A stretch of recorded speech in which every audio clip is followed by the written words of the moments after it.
Season 14, aka Season of the Splicer, began on May 11th. I took the day off to play the new season, and I'm not bitter at all about the fact that I couldn't get into the game for hours. Not bitter at all. Upon first launching the game this season, a cutscene will play, then you are immediately dropped into the Lost Splicer mission. You are awarded a Paradrum Cube for defeating the final boss. This turns into the seasonal artifact after you speak to the Splicer servitor in the fallen area of the Helm. While speaking with the servitor, you are also given the Splicer Gauntlet. This gauntlet is similar to the lure and hammer from the previous two seasons. You'll take part in various activities like strikes, crucible, and gambit, which will award you with ether that can be used to craft key codes for the Splicer Gauntlet. Spending ether on the gauntlet allows you to open the Vex Conflux chests within the override activity. Begin by checking the quest screen and you'll see the Splicer Gauntlet listed as an option. Pull up the detail screen and from here you can start crafting key codes. After the first key code is crafted, a new quest chain appears and you'll receive a notice regarding the override activity.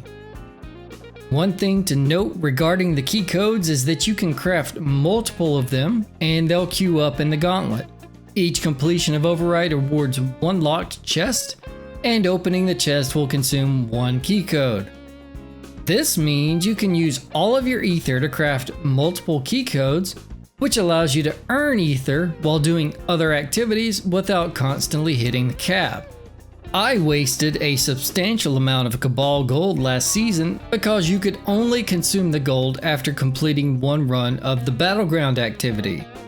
I consider this season to be a much more streamlined approach versus last season. With your key code crafted, launch the override activity from the helm screen of the destinations window. Override is a 6-player activity that has a gambit element similar to what we've seen in previous seasons.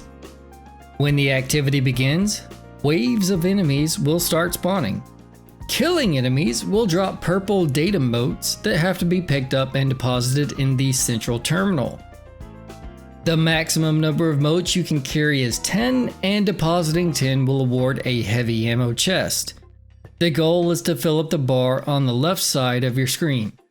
There are points on the bar that will trigger the terminal being locked down and a special wave of enemies to spawn. There will be yellow health bar boss type enemies named intrusion detectors that must be defeated before moving on to the next phase. Once these enemies have been defeated, oracles will spawn around the central terminal. Look for one of them to glow red and shoot it until it is destroyed. This process of shooting the red oracle will repeat until platforms spawn. Quickly climb the platforms until reaching the topmost one, where you'll be prompted to hack the terminal. Once the terminal is hacked, the mote gathering phase of the fight resumes. During the mote phase, you'll sometimes see a message stating a backdoor to the Vex network has been opened, and the portal near the central terminal will activate. You can run into this portal and defeat a champion, which will drop a data spike. Grab the data spike and carry it back to the central terminal for a boost to the progress bar.